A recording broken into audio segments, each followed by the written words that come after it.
Okay, so I finally found it. Okay, so it was under news and just had to find it. So, the Raven is Afida saying, Dragon, You're the Dragon is this next year, so pretty decent.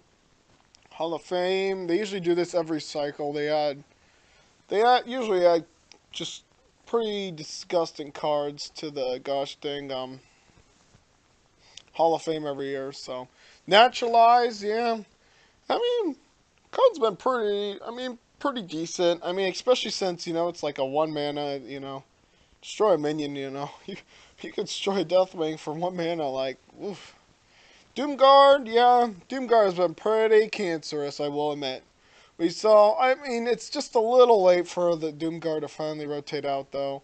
I mean, 5 mana 5/7 is pretty decent, especially since, it's really hard to, to punish Warlocks for discarding cards.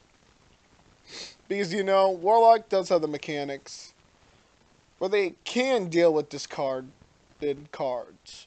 They used to have Silverware Golem, or Silverware or whatever thing, and then, yeah.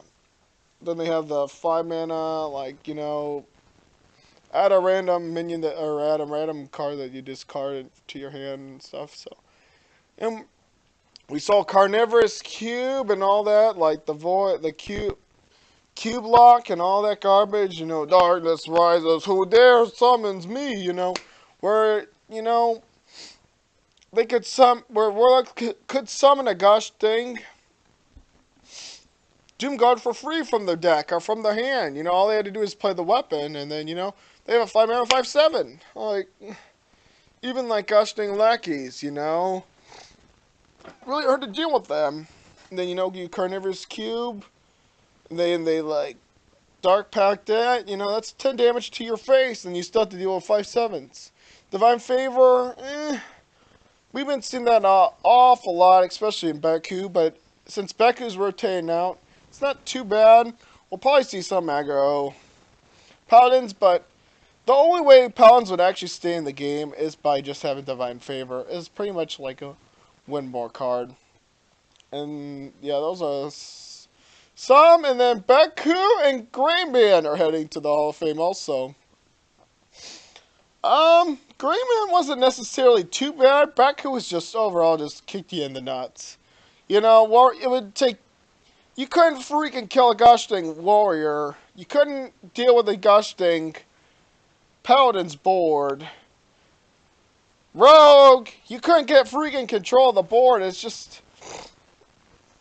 Yeah. I mean, it's just. Baku, you couldn't really do much. Greyman, I didn't mind Greyman. Like, the decks were not too bad. It's just, I felt like Baku was just more powerful. But those cards are going to rotate out. They were part of, what is that called? Expansion called Wedgwood. And, I think they lasted a year and all that garbage. So, they are going to rotate out. That's 3,200 dots right there. So, PogChamp. Along with that, we're also going to have the cards that are even and odd. Going to rotate out too. Like, we've been seeing a lot of Baku, Paladin, Rogue, and Mage. Even Paladin, even Rogue. So, it's just. The thing is, Justicon wasn't necessarily too bad because it happened like the later stages of the game, like turn 6, welcome to the Grand Tournament and all that. Whereas, Baku, you can start generating armor or whatever turn 1 or 2, so. So, and then these cards are going to rotate out along because, you really can't play around.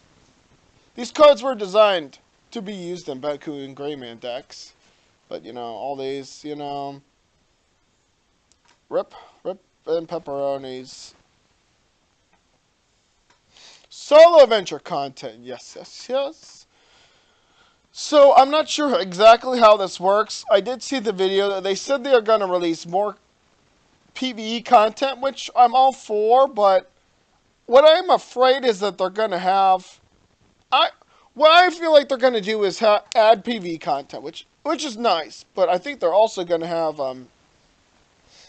extra content that you have to pay money for, and which I don't really want to do it. It's just like, Witchwood was fine, but now it's starting to become redundant over and over again because the only thing they're really changing is just the different people that you face, the different NPCs you face. Change some game modes, including like the arena, will be updating the arena pool by rotating our sets in there. Okay.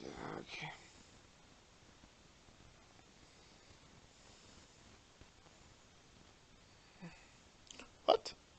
The rotation and will contain the following sets. Also, they're just gonna have like a throwback arena, which is overall pretty decent. Overall decent. I think that's neat because, not a lot of everyone experienced, like Naxxramas, Whispers of the Old Gods, Mean Streets, and Witchwood. Like, people never really actually understood. People probably never played back in the. Some people started like a week ago, some started a couple months ago, some started beta. So, just giving people the opportunity to experience like the full set of other cards from previous expansions is neat. Like, I want people to experience like Wide Eyes from Mean Streets. My life is your shield. Don't, don't. Even when I level and miss the Pandaria, oh my gosh, when I hear the music for Wide Eyes, I'm like, oh my gosh, it gives me goosebumps. I want people to feel that as well. And a bunch of garbage we don't freaking care about, but that's pretty much it. So, yeah, we'll see. Some pretty big changes for new. Oh yeah, they're adding 50 stuff. Yeah, great. Now you have like, now you have 50 ranks so people can net deck for her. Nice work, Blizzard. Glad you're gonna like make people spend twice as long as leveling up as we're. People at rank 50 can be playing Freaka and Baku Mage. It's nice. Well, I guess Baku's worth 10 out, but still. But overall, decent. But that's it for me. This is for Sunday's video, but since I'm like just making the videos, I'm bang, bang, bang, bang, bang. But I'll take it. Thank you so much for watching. Have a great rest of your Sunday. Bye-bye.